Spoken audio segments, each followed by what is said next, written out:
बिस्मिल्लाहिर्रहमानिर्रहीम। दीन इस्लाम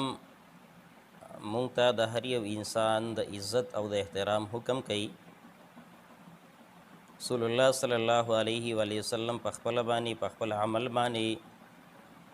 दा खबरा ज़ाहिरा कड़ी वा साबित कड़ी वा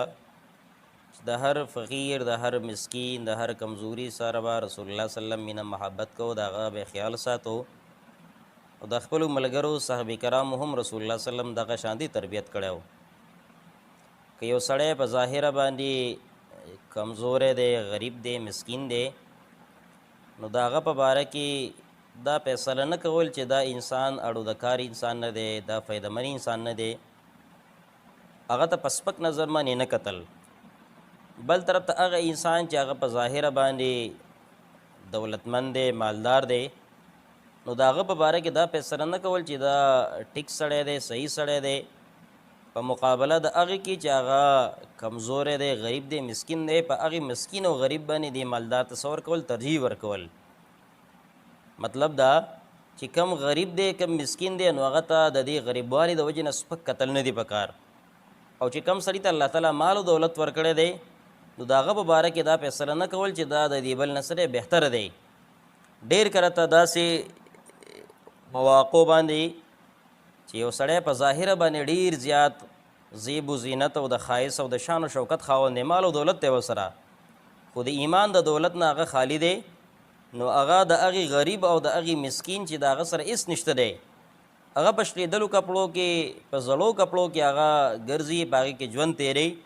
द दगी फ़कीर और द दगी मिस्कीन द दी कीमत द अल्लाह ताला पर नज़र की द ईमान द अल्लाह ताला पर नज़र की द दी सड़ी न ढेर ज़्यादा उचते रसूलुल्लाह सल्लल्लाहु अलैहि वसल्लम द यो सहाबी द हगन तपोस बख्तन के सहल बिन सअद रज़ियल्लाहु तआला अन्हु पर रिवायत मानी द हदीस सही बुखारी सही मुस्लिम के मौजूद दे रसूलुल्लाह सल्लल्लाहु अलैहि वसल्लम पर मखबान यो कस्तेर शो रसूलुल्लाह सल्लम द दी सहाबीना तपोस को द कम साहबी च वसरनाते सहल बिन सअद द दिन तपोस को च दा सड़े च कम तेर शो नो दा संग सड़े दे दी सहाबी द अल्लाह रसूल दा सड़े दे कदे द चा सरा रिश्ता कवल गवाड़ी द चा द लूर द पारा द रिश्ते द निकाह पैगाम उलीगी नो खलक वत पासान रिश्ता वर कई कदे द चा द पारा सफारश कवल गवाड़ी नो खलक द सफारश हम कबलई कदे द चा द पारा कम खबर कवल गवाड़ी नो खलक द खबरी द वग हम दी खलक द खबरी द वग दी यानी दा से सड़े दे च माशरे की द खलक ढेर इज़्ज़त कई ढेर एहतराम कई रसूलुल्लाह सल्लम खामोश शो पबला पदक के बुक़ाबादी यो बल कस रसूलुल्लाह सल्लम बख्वाबा ने तेर शो रसूलुल्लाह सल्लम द दक के सहाबी द सहल बिन सअद रज़ियल्लाहु तआला अन्हु द तपोस बख्तन उकला च दा जी कम सड़े तेर शो द बारे के सा ख्याल ले नो सहल जुई द सअद रज़ियल्लाहु तआला अन्हु तो ऊपर में दल्ला रसूला दा से सड़े दे च कचरे दे द चा ता द निकाह पैगाम मूली की द चा लूर प निकाह बने दे गुफ्तल वाड़ी न सोकल अखपल लूर प निकाह बने नवर कई सोकल अखपल लूर प निकाह बने नवर कई कदे द चा सफारश कवल वाड़ी न सो के सफारश न कबलई कदे चा द खबर कवल वाड़ी न सोक द खबरी द वग न दी रसूलुल्लाह सल्लल्लाहु अलैहि वसल्लम खामोश हो रसूलुल्लाह सल्लम खामोश हो और बिया रसूलुल्लाह सल्लम फरमाइल दगा अवलने इंसान च दा ढेर ज़्यादा दौलतमंद दे ढेर ज़्यादा मालदार दे खलक द बारे के दा सराय साथी रसूलुल्लाह सल्लम फरमाइल कदी सड़ी च दा कम दौलतमंद दे दा कम द खलको प नज़र के ढेर लुई सड़े दे खलक ढेर ज़्यादा ख्याल साथी कदा टोल अज़मका द पशांति टोल ढेर इंसानान राजमशी और द अज़मका द शांति इंसानान नडकशी सरंग ची द इंसान दे नो दा दगी फ़कीर और दगी मिस्किन द दगी फ़कीर और द दगी मिस्किन द दी मिसल और द दी सरे बराबर न दे दग फ़कीर और दग मिस्किन द दी सड़ी न सरे ब्याहुम बेहतर दे मतलब द दी हदीस दाशो ची पदी हदीस की कम यो सड़े च अगा सहल रज़ियल्लाहु तआला अन्हु द अगा मुबारक साल बिन सअद रज़ियल्लाहु तआला अन्हु द अगा मुबारक ऊ फरमाइल च अल्लाह रसूल द दखल खबर मनी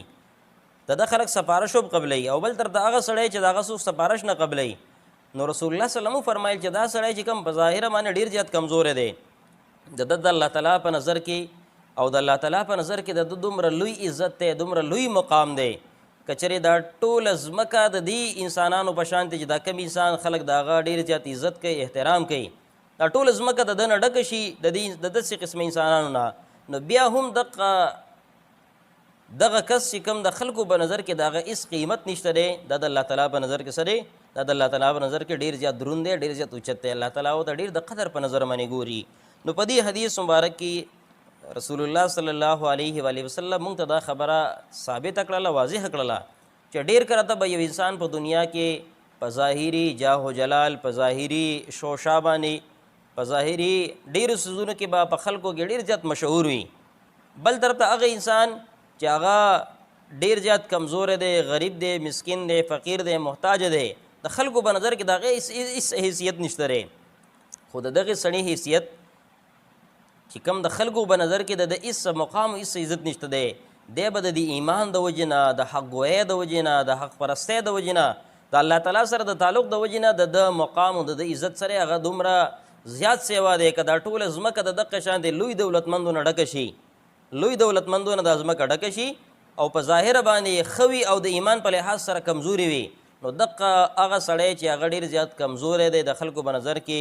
ډېر حقیر دی، خلک ورته سپک ګوري، خو د الله تعالی په نظر کې به د هغې مقام صحیح هغه به ډېر زیات سیوا وي. نو دا چې د الله تعالی په نظر کې ځان سری جوړول پکار دي. انسانانو په نظر کې که فرض که موږ ډېر زیات ځان جوړ کړو، خپل ظاهري وضقته، خپل ظاهر لباس، خپل ظاهر ډول ډال، زیب و زینت ښایست هغه ډېر ټیک ټاک جوړ کړو،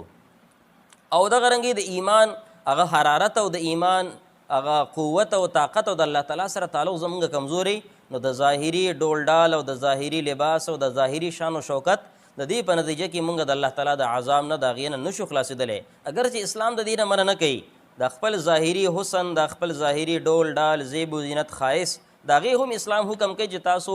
هغه هم ټیک کې برابر کې، خو د هغې سره سره د باطن د هغې صفایي سره هغه ډېره زیاته پکار ده. د دې وجې نه رسول الله صلی الله علیه و وسلم زمونږ تربیت کوي. په هر یو حدیث کې د رسول الله صلی الله علیه وسلم چې کومه خبره موجود ده، دا زمونږ د مؤمنانو، مسلمانانو د ټول انسانیت ته په دې کې یو رهنما اصول موجود دی. نو هر یو انسان ته د قدر په نظر باندې کتل پکار دی. کوم یو انسان غریب دی، مسکین دی، فقیر دی، هغه ته د دې غریبوالي، فقیروالي، مسکینوالي د وجې نه سپک کتل نه دي پکار. اگر که په شلېدلو کپړو کې ولې نه دی، اگر که خسته حال او په کمزوري کور کې اوسېدونکی ولې نه دی. او بل طرف ته هغه سړی چې هغه په ظاهر باندې ټیک ټاک دی او په ظاهر باندې د زیب و زینت خاوند دی، د شان و شوکت خاوند دی، نو هغه ته د دې وجې نه په قدر په نظر باندې یوازې نه کتل چې بس دی په هر لحاظ سره سره برابر دی. نور قدر، عزت، احترام د هر چا کول پکار دي. چاته په سپک نظر باندې قتل نه دی پکار، چاته په سپک نظر باندې قتل نه دی پکار. رسول الله صلی الله علیه و وسلم د دې عمل نه مونږ په دې حدیث کې منع کړو چې هیڅ یو انسان ته هغه ته به تاسو سپک پورته نه ګورئ.